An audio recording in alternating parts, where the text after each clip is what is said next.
Sisi wote tunataka pointi 3 kabla ya kutaka pointi 1. Tulikuwa tunataka sisi pointi 3. Ndio iko hivyo. Na nilisema hata kwenye press kwamba mechi ya leo Simba hawezi kupata goli. Na ni kweli ametokea. Na sisi tumepata goli, refa akakataa. So offside. Kitu gani kinawapa kujiamini hivyo kwamba Simba hawezi kupata goli mbele ya TRA? Walimu wamefanya kazi kubwa mazoezini. Zile mistake ambazo tulizofanya katika mechi ya Dar ambazo hazijajionyesha leo. Na Simba ndio wamepata shida. Sisi hatujapata shida. Mpaka tunapunguzia mchezaji, na maana wao waliandaliwa maandalizi kwamba wapate matokeo. Okay, Kombo, kipi cha tofauti zaidi tangu mmekuja Arusha? Mmeruhusu bao moja pekee katika mechi zote ambazo mmecheza. Kimu pia katika uwanja huu hamjaruhusu bao lolote mpaka sasa. Unacheza katika nafasi ya ulinzi. Mseme Arusha hapa pametupenda. Pametupenda. Mnatumia kama uwanja wa nyumbani. Hapa Young Africans ameacha alama, Simba ameacha. Ni kwamba maandalizi mnafanya kwa ajili ya timu hizi tu, lakini hapana. Fahamu mmemfunga Singida. Hapana, sasa hapa nyumbani kwetu hutoki. Yaani ukija hapa hutoki. Yaani ni kama watu walikuwa wamekutunzia tu kauli yangu wameitunza tu, wanasubiri leo Simba apate goli ili waiachie. Lakini hauoni kwamba umefika muda sasa wa TRA kwa kutoka kwenye sare ama suluhu kwenda kwenye ushindi? Kuna title contenders wengine wanakuja mpaka Azam usiku kwenye moja kama atoki naye. Hamuoni imefika wakati kutoka kwenye suluhu ama sare kwenda kwenye ushindi? Azam akija atoki, yani yote anakuja nyumbani atoki. Kwa sababu kama leo tumescore, sisi tumepata goli. Simba wamepata hata goli la offside? Hakuna, sisi tumescore. Kwa hiyo sisi kwa tuna advantage kubwa ya kushinda mechi ya leo. Ukiacha yote. Sehemu gani ambayo mliwawini Simba sana leo hii? Naam. Sehemu gani ambayo mliwawini Simba leo hii pengine? Kote tuliwawini. Kuanzia kwenye kiungo kote. Sababu wao wanapiga pasi zao, sisi tunaangalia tu. Wanapiga pasi zao, sisi tunaangalia kote. Mlikuwa hamna pasi hizo za show off. Sisi mmoja twende kwao. Na tunafika kule, tumepata goli leo, wamekataa. Watu walisegemea pengine mngekuja mkapaki basi na nini. Hatuwezi kupaki basi kwa sababu mazoezini tumetrain kwamba si mechi ya leo tunataka pointi 3. Goli lilokataliwa ninyi mnaona kama ilikuwa ni sawa ama wameonea? Wametuonea, ile ni goli bwana. So offside, ile ni goli. Kwa hiyo maamuzi unazungumziaje? Binadamu nao. Huwezi kuwa binadamu. Shukrani. Asante. Mechi ya leo kwa aina yake matokeo hayakuwa mazuri kwa upande wetu sisi Simba, kwa sababu imetokana na tuseme kwamba kiwanja japokuwa kikuwa kizuri kwa upande wetu, lakini hata kocha pia kupanga timu yake inakuwa kidogo ni shida.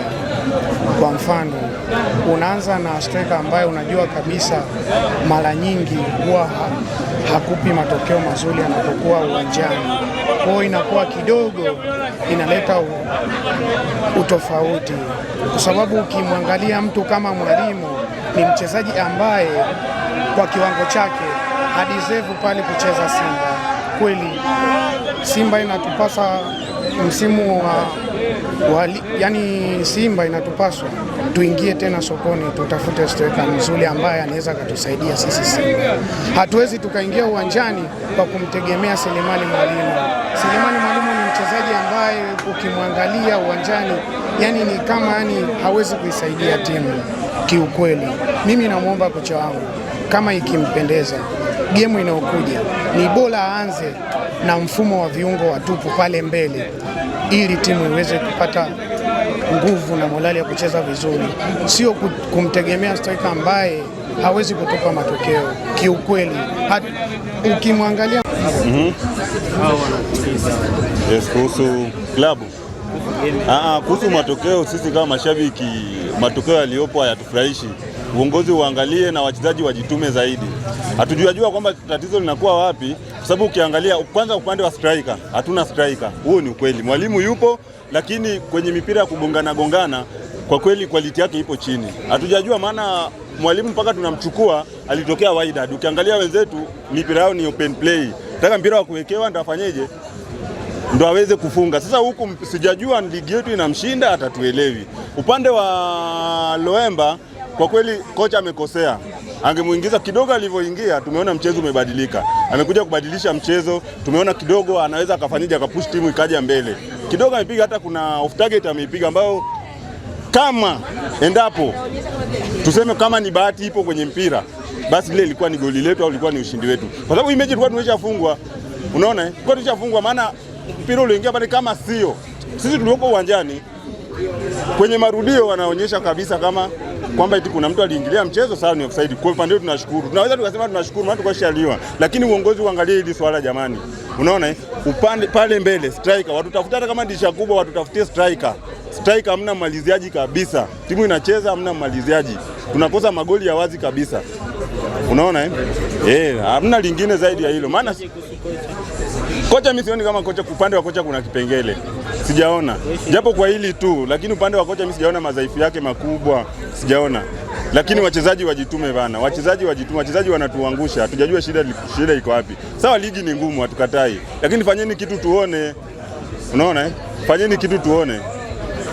Unadhani nini hasa kinawakwamisha Simba? Kilichowakwamisha Simba kama nilivyotangulia kusema kwamba umaliziaji umekuwa changamoto. Umaliziaji umekuwa changamoto. Hata mipira juu inapigwa, ambao wanategemea kupiga mipira ya vichwa ni mabeki. Unaona kina Rushendo wanatoka kule wanakuja. Kuna Ismail Ture wanatoka kule wanakuja. Na wao inatakiwa kitoka tena mpira ukipigwa itakiwa kimbia waende washambulie. Striker wa kumalizia mpira wa vichwa hamna kabisa, hamna. Yaani tunategemea mabeki ndio wapige vichwa. Unaona Lakini pale inatakiwa kona ikipigwa awepo hata striker kama Mwalimu. Unaona aweze kufanyeje? Akae kwenye zile positions za nini? Za kupokea ule mpira na kufanyeje? Na kufunga. Tukatai kwa mabeki wazifunge, lakini sio nafasi yao kubwa. Unaona Kwa hiyo kilichokwamisha leo ni swala pale mbele kwenye umalizaji imekuwa changamoto.